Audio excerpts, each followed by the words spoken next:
మళ్ళీ పెడతారు. ఒక ఒక అరిటాకు లేకపోతే ఒక ఒక ఒక దాన్ని ఏమంటారు, మంచి పళ్ళెం పెట్టి దాంట్లో అన్నీ అమర్చి మధ్యలో అన్నం కుండలాగా ఇలా పోసి, కుండ కాదు కొండలాగా పోసి దాన్ని పెడతారు. నేను అది ఒక 10 రోజులు తింటాను. వాళ్ళు ఒకే రోజు తినాలి అని అంటారు. ఇది ఆంధ్ర పద్ధతి.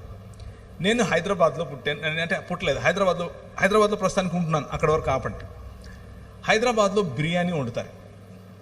ఇలా బాగా అరేంజ్ చేసి పెట్టరు, అన్నీ కలిపేసి ఏది కనిపించకుండా పళ్ళెంలో వేసేసి ఇదే మంచిది వేసేసుకోండి అని చెప్తారు.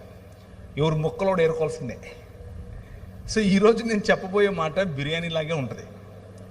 మీకు కావలసినవి మీరు ఏరుకోవటమే, మీకు తగిలేవి మీరు తీసుకోవటమే. మీరెవరూ నాకు తెలియదు కాబట్టి